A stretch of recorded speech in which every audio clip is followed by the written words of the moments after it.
Magandang hapon po sa lahat. Ayan, tayo nagbabalik ulit dito sa ating munting channel para mag-discuss ng another coins kung magkano ng kanyang presyo po. Ayan, magandang hapon po sa lahat. Ang pag-usapan natin barya po ngayon ay barya po ng Malaysia. Ayan po ang ating pag-uusapan barya po ng Malaysia. 50 cent po year 2017. Ayan, ang ating Nagara, Malaysia. Pagkatalikod naman po, ayan. Ayan po ang kanyang disenyo po, ayan. Baka meron kayong mga ganyan mga coins sa mga ganito po, ayan, willing tayong bilhin po. Bultuhan po ang bili ko sa mga ganito mga word coins. At hindi pa po kamahalan, ayan, baka ano po kayo. Ayan, kung sino po magbebenta sa akin po, bultuhan po ito, ayan, bultuhan ng ating bilhin.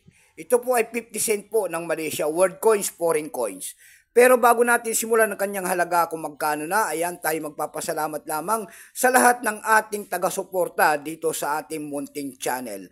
Lalo-lalo na ang aking mga subscriber dyan. Thank you so much sa inyong lahat. Mabuhay po kayo at magandang hapon po. Yun naman po hindi pa po nakapag-subscribe dito sa ating munting channel. Ayan. Aanyayahan ko lang sana kayo, ayan, at matalinhaga ang ating munting channel. Ayan. Baka pwedeng gusto nyo ang ganitong mga topic, baka pwedeng pakipindot naman po sana ang ating subscribe button, like and share para ma-update ko naman kayo sa mga latest ko pang gagawin mga video po.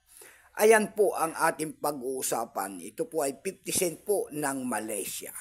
Pero bago natin makita ang kanyang presyo, kilalanin mo muna natin siya. Issue po nito ay Malaysia. Period po, Federal Elective Constitutional, 1963 up to date po. Type nito Standard Circulation Coins years, 2011 hanggang 2023. Value nito 50 cent Malaysia. Currency ringgit 1967 up to date po. Composition niya ay nickel, brass, plate, glad, copper. May bigat lamang itong 5.66 grams. May habang 22, ayan, nabubulol na. 22.65 millimetro. May bigat naman itong 1.92 mm. Hugis po, bilog orientation ay medal alignment. Number NDAS 23737. Reference number KM-240. Ito pong year 2017 na ito po ay 14%. Wala pa po may pakita ang ating Bangko Sentral kung ilang piraso po ang ginawa nila sa barya na ito. Pero may presyo po yan doon sa ating lumista.com. Binigyan na po ng presyo ng ating mga kolektor.